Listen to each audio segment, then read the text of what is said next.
네, 여러분 안녕하세요. 덕화입니다. 오늘의 주요 뉴스는 바로 중국 BYD가 되겠습니다. 지난해 이제 427만 대를 판매해서 글로벌 톱 티어로 좀 올라가 있는 그 바로 BYD인데요.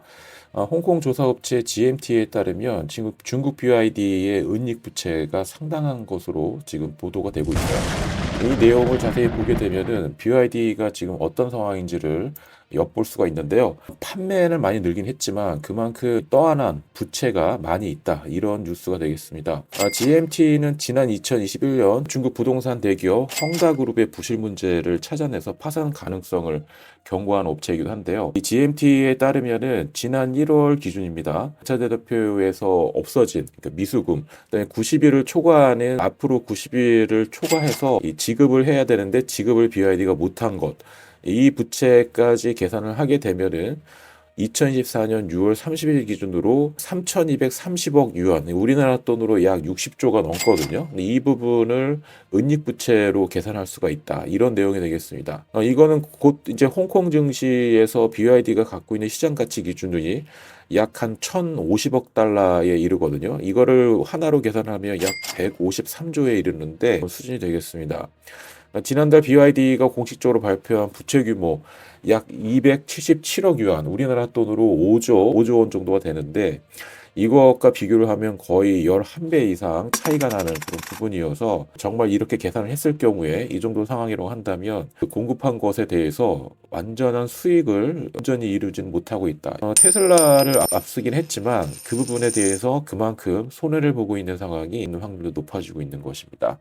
GMT는 이 부분에 대해서 이렇게 이제 평가를 했어요. 어떤 형태이든 간에 자금 조달의 한 형태로 부채를 운전자금의 일부로 보여주기 위해서 BYD가 교묘한 수법을 썼다. 이렇게 평가를 했습니다. 이런 형태의 숨겨진 빚 때문에 투자자들이 BYD의 실질적인 재무 상태가 얼마나 온전한 것인지를 파악하기 쉽지 않다. 이 GMT는 지리자동차 홀딩스의 유한회사의 경우와 또 빗대어서 얘기를 했는데요. 와 자금 지급 대상자의 자세한 정보가 포함되어 있어서 BYD와는 비교가 된다는 이런 부분을 체크를 했어요.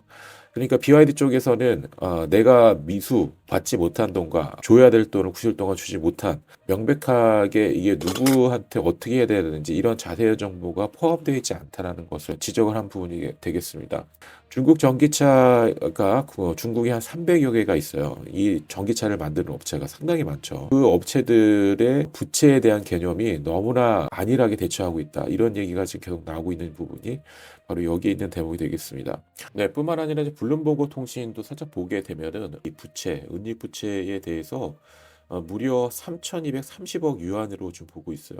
우리가 회계 처리를 절묘하게 해서 미수금 그리고 내가 90일을 초과해서 지급하지 못한 이런 것에 대해서 부채로 생각하지 않고 부채로 지금 개정하지 않았다는 이야기. BYD가 만약 이런 상황에서 중국 경제가 상당히 어려운 상황이에요. 부동산도 어렵고 중국 시장에서 친환경 전기차도 어느 정도 이제 살 사람은 다 샀다 이런 평가가 나올 수 있을 정도로 지난해 엄청난 판매가 일어났기 때문에 이 부분이 과연 어떤 식으로 재조명을 받아야 될지는 지켜봐야 될 부분이 되겠습니다. 뿐만 아니라 이제 정부 당국이 나서서 경기 부양책 양적 완화죠.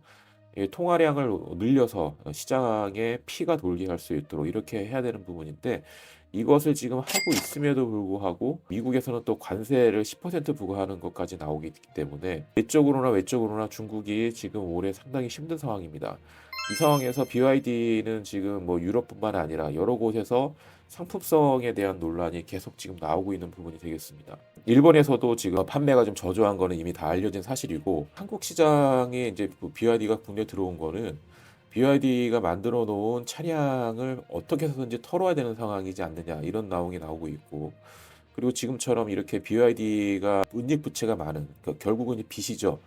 이 빚을 어떤 식으로든지 빨리 해결할 수 있는 하려면 결국은 시장을 늘려야 되는 건데 그게 한국이 가성비를 지금 볼 수 있는 한국도 경기가 어려우니까 가성비 좋은 차량을 내놓으면 되겠다 이런 생각을 해서 1,000만 원이나 깎아서 들어왔다라고 얘기를 하지만 결국은 이게 우리나라 시장에서 먹히지 않을 가능성이 점점 높아지고 있는 상황이 두 가지가 되겠습니다. 하나는 상품성에 대한 논란이 되겠고 두 번째는 전기차 보조금이 그렇게 많이 나올 수 있는 확률이 되질 못하고 있어요.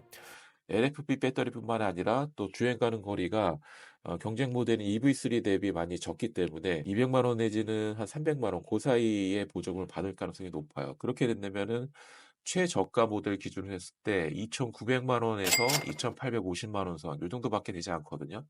이럴 경우에 경쟁 모델이라고 하긴 좀 뭐하지만 기아 EV3가 전기차 보조금을 600만 원 이상 받게 된다면 3천만 원대 초반으로도 차량을 구매할 확률이 높습니다.